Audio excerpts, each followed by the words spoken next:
다음으로 좀 넘어가 보겠습니다. 이수아 기자가 준비했죠. 네, 이번 아이템 제목은요. 이 장경태 고발대 기분 나쁜 죄입니다.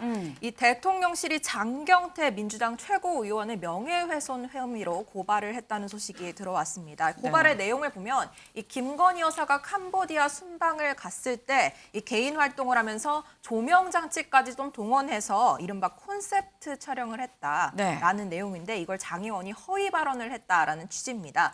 그리고 글을 내리거나 사과하기는커녕 이 외신에 근거가 있다면서 허위 사실을 계속 부각했고 이게 외교 결례이자 또 화나 가족의 신뢰를 하는 행동이라는 점을 강조를 했습니다. 이렇게 대통령실이 특정인을 상대로 법적 조치에 나선 것은 윤 정부가 출범하고 처음 있는 일입니다. 네, 이 정부가 직접 고발에 나선 사례는 흔하게 느껴지지가 않죠. 네. 그런데 또 없지는 않았습니다. 저희가 사례들을 좀 모아봤는데요.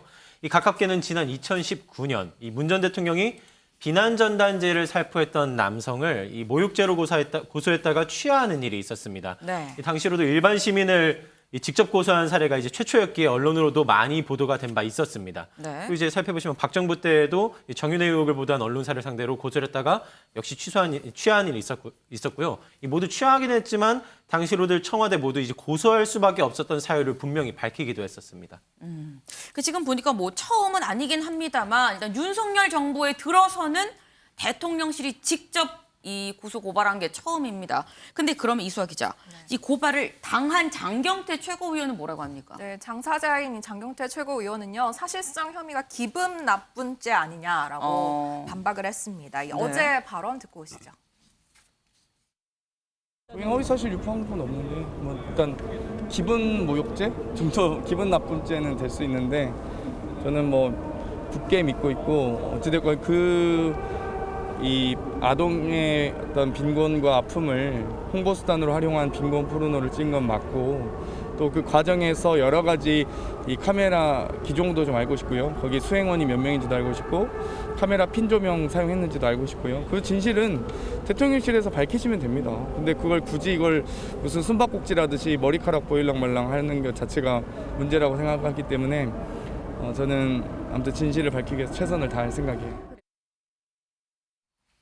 네, 더해서 오늘은 장 최고위원이 자료 요구부터 좀 대통령실이 성실히 응해라라면서 김 여사의 수행원 그리고 촬영팀 인원의 소속 등을 좀 밝히고 이 김건희 여사가 국회에 직접 출석을 해서 사실을 밝히도록 도와달라라고 말하기도 했습니다. 그렇군요. 지금 뭐 역사적 고발에 역사적 사명감으로 대응을 하겠다. 그리고 뭐 어제 보니까 이런 얘기도 했습니다.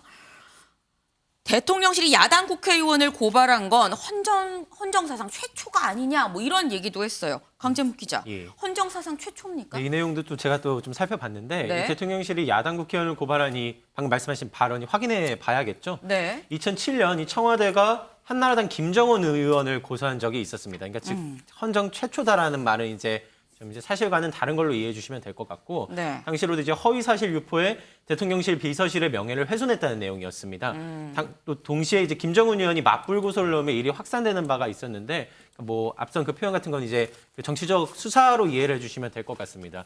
또 별개로도 2004년에도 노무현 대통령이 이 특정 그룹으로부터 50억 원을 받았다라고 주장을 했던 의원을 뭐 고소하기로 했다가 철회한 바도 있었습니다. 그렇군요. 장혜찬 이사장님. 근데 장경태 최고위원은 사실 시민단체가 이미 고발을 했었어요. 그런데 대통령실이 굳이 나서서 직접 다시 또 이 고발 조치를 했습니다. 이거 어떻게 해야 될까요? 일단 지속적으로 가짜뉴스를 유포하는 것에 대해서 우리가 어디까지 용인해야 되는가 전례를 만들기 위한 고발로 저는 이해를 하고 있어요.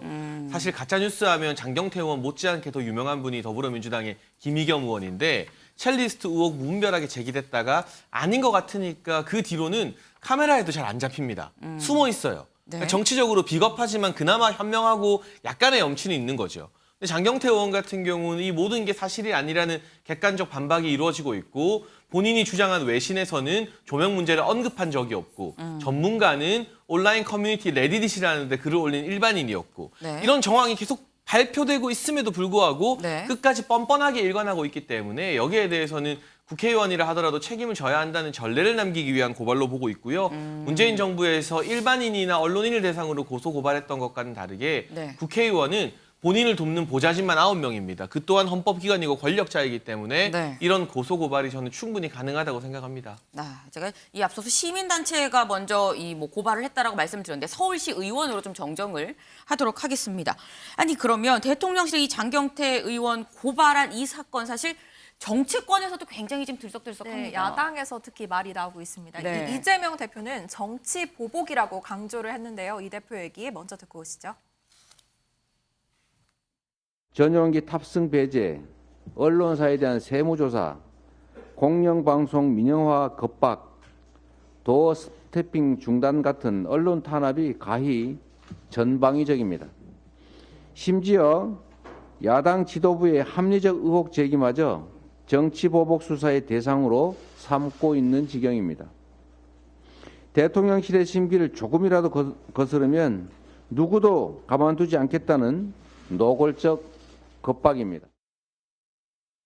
네, 노골적 겁박이라고 얘기하기도 했고요. 이 안호영 민주당 대변인은 검찰총장 출신 대통령이라서 그런지 모든 걸 고발과 수사로 해결하려고 한다. 정치 공방이 형사 사건이 되는 건 정말 황당하다라고 비판하기도 했습니다. 네, 여당 쪽 반응도 좀 같이 살펴보려는데 반면 여당은 대통령실도 고민이 많았을 것이라고 두둔하는 모습입니다. 오죽했으면 그러겠냐라는 입장인 거죠. 이 장 의원 비난 이어가는데요. 직접 듣고 오시죠. 야당의 공세라는 것도 사실관계에 입각해야만 타당성이 있다는 거예요. 그런데 장경태 최고위원 같은 경우는 지도부예요. 그런데 계속해서 아니면 말고가 이어가지 않습니까? 반성과 사과도 하지 않아요. 더 저질 공방으로 가고 있는 거예요. 대통령실도 아마 고민을 했을 겁니다. 대통령실이 직접 나서서 야당 최고위원, 야당 의원을 직접 형사 고발하고 고소하고 이런 게 과연 괜찮을까? 그런데 그거 외에는 뭔가 제동을 걸고 다시 한번 생각할 수 있는 기회를 본인 스스로가 생각지 않을 거다. 이런 판단이 있었을 거예요. 네, 김재원 전 최고위원 역시도 이 잘못된 사실관계를 지속적으로 내고 있으니까 그러니까 부득이한 조치였을 것이다라는 입장 언급이 있었습니다. 네. 이 논란이 자꾸 좀 커지고 있는 그런 상황으로 보입니다. 근데 그렇다고 한다면 대체 이 논란의 진실이 뭔가 이수아 기자. 네. 이 조명을 쓴 겁니까 안 쓴 겁니까? 이건 경찰에서 좀 수사를 해야 될 부분이 아닌가 싶은 게 네. 양측의 입장이 지금 극명하게 갈리고 있습니다. 이 장경태 최고위원은요, 해외 언론 사이트에 올라온 분석글을 좀 인용을 하면서 조명을 설치했다는 의혹을 계속해서 밀고 나가는 중입니다. 네. 캄보디아의 전형적인 서민 주택이라면은 저런 정도의 영상 퀄리티가 조명에서 나올 수 없다라는 얘기를 하고 있고 적어도 한 2-3개의 조명을 설치해서 스튜디오처럼 꾸민 거 아닌가라는 주장을 제기하고 있는 거고요. 네. 여기에 대해서 대통령실은 김 여사 얼굴에 빛 반사가 심한 이유가 이 집에 있는 전등 불빛 때문이다라고 얘기를 하면서 네. 당시 현장 사진 그리고 영상을 수사기관에 제출했으니 한번 시시비비를 가려보자라는 취지로 발언을 했습니다. 임경빈 위원님. 네. 조명을 썼냐 안 썼냐로 이렇게 싸워야 되는 걸까요? 사실 좀 민망한 일이죠. 이게 네. 야당의 최고위원하고 대통령실 사이에 붙은 논쟁의 어떤 격으로 이게 맞느냐라는 게 제일 안타까운 일인데 오늘 오전에 보니까 이제 오마이뉴스에서는 심지어 이제 더미 CG를 활용한 네. 실험까지 했더라고요.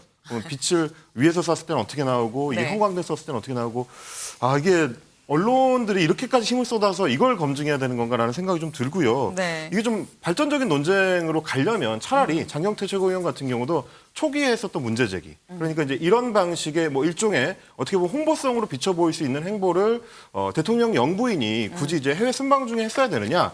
그게 결국 소위 말하는 이제 빈곤 포르노 논쟁의 어떤 본질이었던 건데 네. 그게 차라리 발전적으로 갔으면 그러면 해외 순방 중에 영부인은 어떤 일정에 맞춰서 움직여야 그리고 그게 어떤 식으로 공개가 돼야 국익에 조금이라도 도움이 될까 네. 이렇게 좀 나아갈 수가 있는 거거든요. 그렇게 되면 어떤 얘기를 할 수가 있느냐면 사실은 이번 일정 같은 경우는 비공개로 진행했기 때문에 이런 논란이 불거진 측면도 또 있습니다. 네. 대통령실이 결국 사진을 찍고 내용을 이제 정리해서 그냥 기자들한테 배포하는 형태가 됐기 때문인데 그 자리에 차라리 기자들이 참여를 해서 취재를 직접적으로 했더라면 아예 생기지 않을 논쟁이거든요. 네. 이런 부분들도 대통령실이 다음번에는 조금 더 고려를 잘해서 섬세하게 네. 접근을 해서 기왕이면 이런 논쟁이 없도록 좀 잘 준비하는 거 그게 좀 중요할 것 같습니다. 네.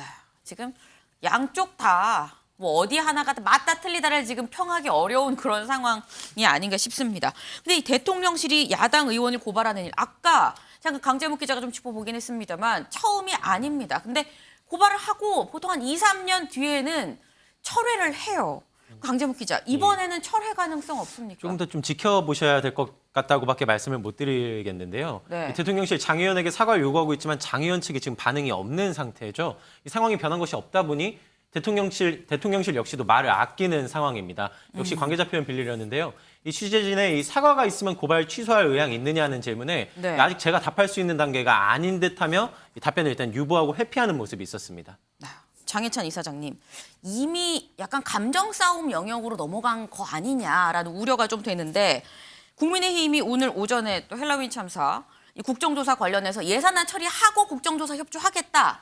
어떻게 입장을 좀 내놓긴 했습니다. 그런데 지금 이렇게 감정 싸움 영역으로 가게 되면 국정조사도 그렇고요, 예산안도 그렇고 이거 풀릴 수 있겠습니까? 근데 사실 지난 문재인 정부 때 국민의힘도 김정숙 영부인에 대해서 비판을 많이 했었습니다만 네. 이렇게 기승전 대통령 배우자 이야기를 하는 사례는 대한민국 헌정사에서 전례를 찾아보기 좀 드물 것 같습니다. 여야가 모두 좀 자제해야 되는 부분이 있고요. 네. 저는 지금 여야의 대립이 격화되고 있지만 예산안이라는 것은 통과가 되지 않으면 준 예산으로 정부가 아무 일도 못하게 되고 네. 새로운 정책을 아무것도 펼치지 못하게 되는 것입니다. 이 사태를 막는 것은 여야 모두의 책임, 특히나 예산안을 국회에서 통과시킬 수 있는 다수당, 민주당의 책임이기 때문에 네. 다른 부분에서 아무리 많이 싸우더라도 예산안과 관련된 회의나 어떤 대화의 끈은 절대 놓으면 안 된다라는 생각을 하고 있고요. 네. 국민의힘도 주호영 원내대표가 사실 여러 부담이 있었겠지만 예산안을 통과시키면 우리가 국조의 일정 부분 협의하겠다라고 말한 것은 이전 입장보다는 상당히 진전된 안이거든요. 네. 그리고 김진표 국회의장이 민주당 출신으로서 나름 적절한 중재안을 제시했습니다. 네. 45일 정도의 국정조사 그리고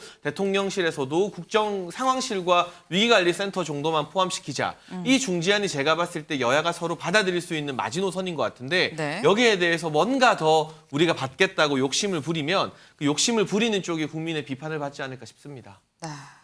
윤 대통령 이 조만간 모레죠. 25일에 여당 지도부, 국민의힘 지도부를 초청을 해서 식사를 좀 한다고 합니다.